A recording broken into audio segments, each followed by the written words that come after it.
Hello everyone. आज हम discuss करने जा रहे हैं 16th जैन 2021 के करंट अफेयर्स। इन करंट अफेयर्स को अलग अलग सोर्सेज से तैयार किया जाता है जो कि किसी भी परीक्षा के हिसाब से काफ़ी ज़्यादा इंपॉर्टेंट होते हैं। तो शुरुआत करते हैं आज हम हमारे पहले टॉपिक से जो कि काफ़ी ज़्यादा इंपॉर्टेंट है। सो ध्यान से सुनिएगा, समझिएगा क्या है इस टॉपिक में। तो ये है पोंगकुचोंग 5। ये है क्या, ये आपको समझना है। थोड़ा सा अजीब सा नाम है, सो प्लीज ध्यान से सुनिए। हाल में ही इस मिसाल प्रणाली को विकसित किया है। अब ये किसने किया है, ये आपके लिए जानना काफी ज्यादा जरूरी होता है। तो इस मिसाल प्रणाली को डेवलप किया है हाल ही में नॉर्थ कोरिया ने, यानी कि नॉर्थ कोरिया के द्वारा इस मिसाल प्रणाली को डेवलप किया गया है। ये आपको याद रख लेना है। यह सबमरीन मिसाइल है। साथ ही उत्तर कोरिया ने यह घोषणा की है कि उन्होंने दुनिया के सबसे खतरनाक व बड़े हथियार बना लिए हैं। यानी कि इसमें नॉर्थ कोरिया ये दावा कर रहा है कि उसने दुनिया के सबसे बड़े खतरनाक हथियार बना लिए हैं जो कि किसी भी देश के लिए काफी ज्यादा नुकसानदायक हो सकते हैं। ऐसा उन्होंने डेवलप कर लिया है मिसाइल प्रणाली। ये आपको अच्छे से याद रखनी है, जिसका नाम उन्होंने क्या रखा है, पोंगकुचोंग 5। ये थोड़ा सा अजीब सा नाम है, सो प्लीज एक बार आप अच्छे से इसको मेमोराइज कर लीजिएगा। अगला जो हमारा टॉपिक है वो बहुत ज्यादा इंपॉर्टेंट है, वो है Nelson Mandela world humanitarian award. Nelson Mandela world humanitarian award के बारे में हम यहाँ पे डिस्कस करने जा रहे हैं और ये अवार्ड काफी ज्यादा इंपॉर्टेंट है। सो डिस्कस करते हैं इस अवार्ड के बारे में। क्या है, हाल में ही रवि गायकवाड़ को यह अवार्ड मानवता की सेवा के लिए दिया गया है। यानी कि जो रवि गायकवाड़ जी हैं ये पुणे के रहने वाले हैं, ठीक है, पुणे के रहने वाले हैं। इन्हें ये अवार्ड दिया गया है, ठीक है। रवि हैं क्या, रवि समाज सेवी हैं, शिक्षक हैं, वह एक खिलाड़ी हैं जिन्हें Nelson Mandela world humanitarian award दिया गया है। ये आपको अच्छे से याद रख लेना है इसके बारे में। उसके बाद अगला किसी भी एग्जाम के लिए सबसे ज्यादा इंपॉर्टेंट टॉपिक, सो प्लीज अच्छे से याद रखना क्योंकि ये देश में पहला है। देश की पहली एयर टैक्सी सर्विस। क्या है, देश की पहली एयर टैक्सी सर्विस। हरियाणा के मुख्यमंत्री मनोहर लाल खट्टर ने चंडीगढ़ से हिसार के बीच एयर टैक्सी सर्विस की शुरुआत की है। यानी कि हरियाणा देश की पहली एयर टैक्सी सर्विस शुरू करने वाला देश का पहला राज्य बना है। ये आपको अच्छे से याद रखना है, आपके दिमाग में ये बात रहनी चाहिए। ये 4 सीटों वाली टैक्सी 250 किलोमीटर प्रति घंटे की चाल से चलेगी, यानी कि रफ्तार से ये उड़ान भरेगी और ये उड़ान भरते हुए आसानी से चंडीगढ़ व हिसार के बीच में काफी आसानी से सुलभ यातायात उपलब्ध कराएगी। तो ये देश की पहली टैक्सी, और इसको किसने शुरू किया है, तो मैंने आपको बताया इसको शुरू किया है हरियाणा के मुख्यमंत्री मनोहर लाल खट्टर जी ने, ठीक है। उसके बाद अगला जो टॉपिक है अगेन बहुत ज्यादा इंपॉर्टेंट है, साइंस एंड कल्चर के हिसाब से बहुत ज्यादा इंपॉर्टेंट है।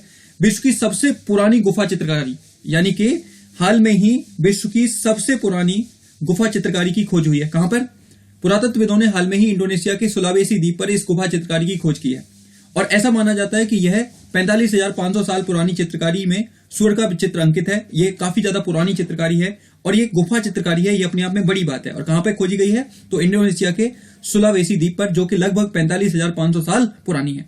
अब मैं आपको यहां पर कुछ मैप दिखाने की कोशिश करूंगा जिसमें मैं आपको बताऊंगा। देखो, अभी मैंने आपको नॉर्थ कोरिया के बारे में बताया था, तो यहाँ पे नॉर्थ कोरिया की थोड़ी सी आप लोकेशन देख लीजिए ताकि आपको यह आइडिया रहे कि नॉर्थ कोरिया किसके साथ अपना बॉर्डर शेयर करता है। यहाँ पे देखो, ये नॉर्थ कोरिया है, यहाँ पे ये चाइना है, चाइना के साथ करता है।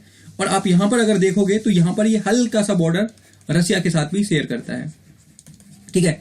इसके अलावा यहाँ पर ये बॉर्डर शेयर करता है साउथ कोरिया के साथ, यानी कि नॉर्थ कोरिया 3 देशों के साथ बॉर्डर शेयर करता है। लेकिन हमें अगर ध्यान से ना देखें मैप तो ऐसा लगता है कि 2 देशों के साथ कर रहा है, लेकिन वास्तविक रूप से 3 देशों के साथ यह बॉर्डर शेयर करता है। कौन कौन से देशों के साथ, चाइना, रशिया और साउथ कोरिया, ठीक है, इनके साथ ये बॉर्डर शेयर करता है। ये इसकी राजधानी है प्योंगयांग, जो आपको याद रख लेनी है। इधर आपके जापान सी है, इधर यहाँ पे येलो सी है और ये पूरा चाइना वाला रीजन है, तो ये आपको याद रख लेना है। उसके बाद मैंने अभी आपको केव वो बताई थी, ठीक है, जो केव जो अभी आपको चित्रकारी मिली है वो एक ऐसा चित्र है, ये आप देख रहे हैं यहाँ पे, ये चित्र है।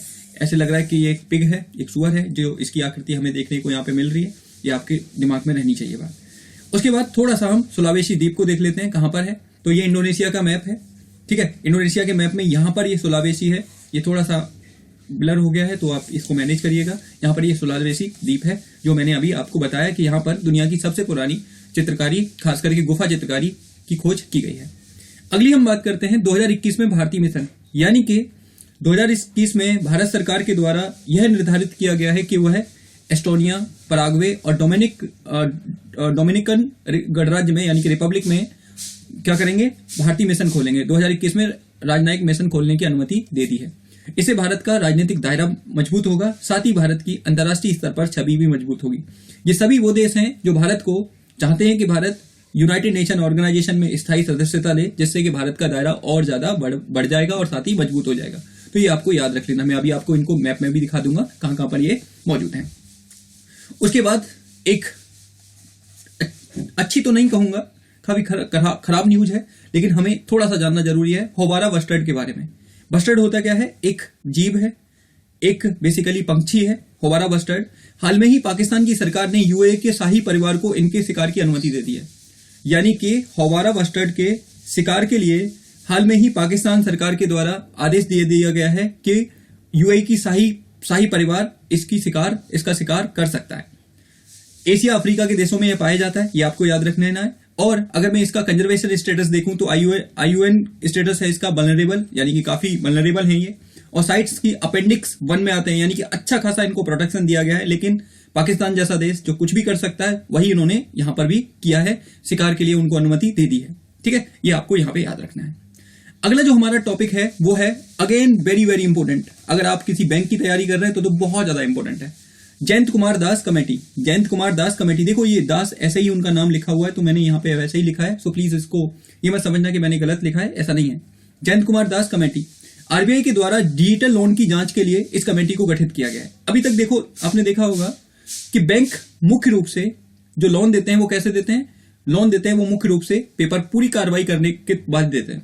लेकिन अब इस कमेटी को ये काम दिया गया कि आप यह जांच करो कि डिजिटल लोन अगर दी जाती है, बिना पेपर के लोन दी जाती है, यानी कि पेपर वर्क कम हो, सब कुछ काम डिजिटल हो जाए, तो कैसा रहेगा। उसकी जांच के लिए यह कमेटी गठित की गई है जिसका नाम है जयंत कुमार दास कमेटी। यह समिति यह भी पता करेगी कि डिजिटल लोन को दिया जाता है तो इससे किस प्रकार की चुनौती होंगी, किस प्रकार की समस्या होंगी, ये सारे काम ये कमेटी देखेगी। इतना आपको याद रखना है। अगला जो टॉपिक है हमारा लिम्पी स्किन डिजीज। एक के बाद एक डिजीज आती जा रही है, कभी कोरोना आता है तो कभी H1N1 आता है तो कभी कुछ आता है तो कभी कुछ। उसी तरह एक और डिजीज है जिसका नाम है लिम्पी स्किन डिजीज। ध्यान से सुनिएगा, हाल में ही भारत के कई क्षेत्रों में पशुओं, खासकर के दुधारू पशुओं में यह बीमारी देखने को मिली है। यह वायरस से फैलने वाली बीमारी है जिससे पशुओं के शरीर पर सूजन आ जाती है, यानी कि लिम्पी स्किन मुख्य रूप से पशुओं को प्रभावित करती है और खास करके दुधारू पशुओं को, ये आपको याद रख लेना है।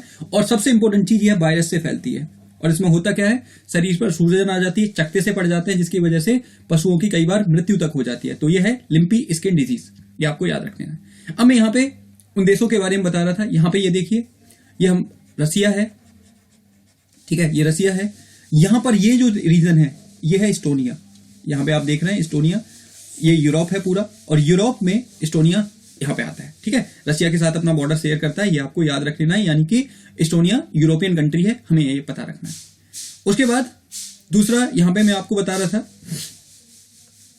ये सारी चीजें यहीं पे इसी की हैं। सो अगले यहां पे मैं दिखा रहा था आपको, ये है हमारा डोमिनिक रिपब्लिक। ये डोमिनिक रिपब्लिक है और ये कैरिबियन द्वीप में है, यानी कि जिनको हम वेस्ट इंडीज के नाम से जानते हैं, उन्हीं के अंदर डोमिनिक रिपब्लिक है। ये आपको याद रखना है। ये सेंटियागो है, ये सारी की हैती है, ये आपको ये अलग अलग रीजन में आपको ये सारी जैमिका है, जहाँ के उसेन बोल्ट जी हैं, ये हैती, ये सारी चीजें आपको याद रखनी है। तो मैं ये कैरेबियाई कंट्री है एक, बस इतना आपके दिमाग में रहना चाहिए। ये क्यूबा है। अभी मैंने बताया था आपको कि अमेरिका ने क्यूबा को एक आतंकवादी लिस्ट में शामिल कर लिया गया है। यहाँ पे ये सारी बातें आपको याद रखनी है।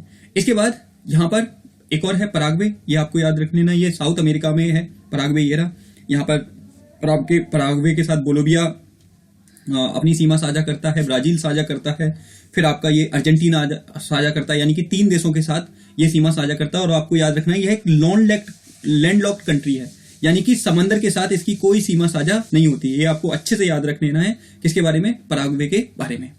ठीक है, चलो अगले टॉपिक पे चलते हैं। हमारा अगला टॉपिक है वो है adoption gap report 2020। Adoption gap report 2020। तो ध्यान से सुनिए, समझिए क्या है ये अडॉप्शन गैप रिपोर्ट 2020।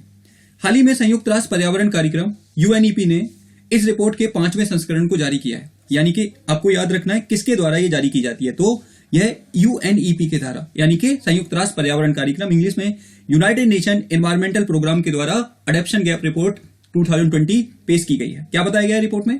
रिपोर्ट में बताया गया है कि जलवायु परिवर्तन की समस्या विकासशील देशों के सामने चुनौती उत्पन्न करेगी। यानी कि इस रिपोर्ट में बताया गया है कि जलवायु परिवर्तन के कारण विकासशील देशों के सामने अनेक प्रकार की समस्याएं आने वाली हैं। उनके पास इतनी आर्थिक क्षमता नहीं है कि वो इस जलवायु परिवर्तन की समस्या से निपट सकें। इसीलिए इस रिपोर्ट में बताया गया कि हमें अब पूर्ण रूप से सचेत हो जाना चाहिए कि जलवायु परिवर्तन की समस्या हम सबके लिए भयानक होने वाली है। तो इस रिपोर्ट में बताया गया है। थोड़ा सा यूएनईपी के बारे में। यूएनईपी की स्थापना 5 जून 1975 को, ठीक है, 5 जून 1975 को स्थापना तथा मुख्यालय इसका केन्या की राजधानी नैरोबी में है। अध्यक्ष अभी हैं लेंगर एडरसन, जो कि डेनमार्क के हैं। ये आपको याद रख लेना है। 1972 में इस संस्था को बनाया गया था। ये आपके दिमाग में बात रहनी चाहिए। उसके बाद हमारा अगला टॉपिक आता है, वो है इंडियन मेट्रोलॉजिकल डिपार्टमेंट। क्या है? आईएमडी। कल 15 जनवरी को ये अपना 146वां स्थापना दिवस मनाने जा रहे हैं। कौन? इंडियन मेट्रोलॉजिकल डिपार्टमेंट, जिसे आईएमडी के नाम से जाना जाता है। इसकी स्थापना 1875 में की गई थी। यह पृथ्वी विज्ञान मंत्रालय के तहत कार्य करता है, जिसके अभी मिनिस्टर हैं डॉक्टर हर्षवर्धन जी, तो वो इस मंत्रालय को देखते हैं। 15 जनवरी को आईएमडी ने अपना 146वां स्थापना दिवस मनाया। और हाल में ही आपको याद होगा, मैंने कल आपको बताया था कि 15 जनवरी को ही हमारी सेना का दिवस भी मनाया गया था, जिसमें हमने 73वां आर्मी डे मनाया था कल। तो ये आपको याद रख लेना है। अगला जो टॉपिक आता है वो है हमारा Audrey national do merit award. Award कह सकते हो, सम्मान कह सकते हो, आप जो भी कहना चाहो कह सकते हो। फ्रांस की सरकार ने यह सम्मान रोहिणी गोडबोले जी को, यानी कि रोहिणी गोडबोले जी को यह सम्मान हाल में ही दिया है। ठीक है, रोहिणी जी IISc बेंगलुरु की प्रोफेसर हैं, काफी जानी मानी हस्ती हैं। उनको फ्रांस की सरकार के द्वारा यह सिविलियन अवार्ड दिया गया है। यह आपको अच्छे से याद रख लेना है, काफी इंपॉर्टेंट है। कहीं पर भी किसी भी एग्जाम में ये पूछा जा सकता है। हमारा अगला जो टॉपिक है वो है, हाँ, तो ये Indian national do merit award किसको दिया गया है? रोहिणी गोडबोले जी को दिया गया है। और किसके द्वारा? फ्रांस की सरकार के द्वारा। ये आपको अच्छे से याद रख लेना है। अगला जो हमारा टॉपिक है वो है, एक बुक है काफी इंपॉर्टेंट, और इसको लिखा काफी इंपॉर्टेंट पर्सन ने है, तो इस वजह से ये बुक और ज्यादा इंपॉर्टेंट हो जाती है। तो प्लीज ध्यान से सुनिए।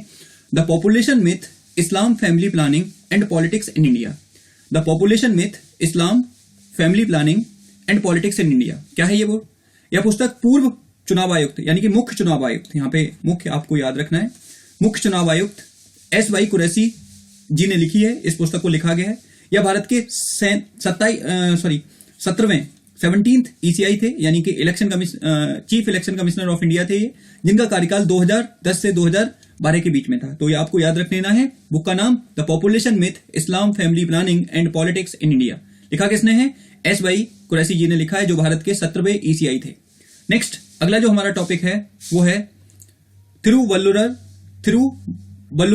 दिवस। 15 जनवरी को यह दिवस मनाया गया। और यह तमिल भाषा के महान कवि थे। आपको याद रखना है, ये तमिल भाषा के कौन थे? महान कवि थे। इनकी याद में ये दिवस मनाया गया है। और आपको याद रखना है कि इन्हीं के ऊपर यूपीएससी ने एक क्वेश्चन पूछा था, यानी कि एथिक्स के पेपर में एक बहुत अच्छा क्वेश्चन पूछा था, जो इनसे रिलेटेड था कि यानी कि आप कई बार इन्होंने कहा था कि झूठ भी अच्छाई का स्थान ले सकता है।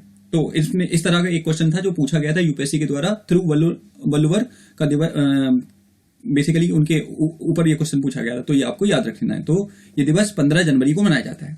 उसके बाद एक लास्ट टॉपिक है हमारा आज का, दुष्यंत दवे जी, जिन्होंने हाल में ही रिजाइन कर दिया।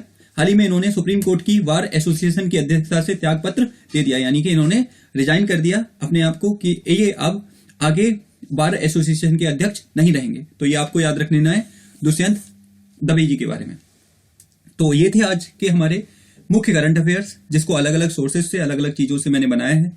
अगर आपको ये वीडियो मेरी पसंद आती है, आपको ये अच्छा लगता है, तो इसे लाइक करें, शेयर करें, सब्सक्राइब करें, ताकि मैं ऐसा ही काम करता रहूं और आप लोगों के लिए इससे काफी ज्यादा फायदा हो। तो आज के लिए इतना ही। मिलते हैं कल दोबारा एक नई वीडियो के साथ, नए करंट अफेयर्स के साथ। तब तक के लिए धन्यवाद।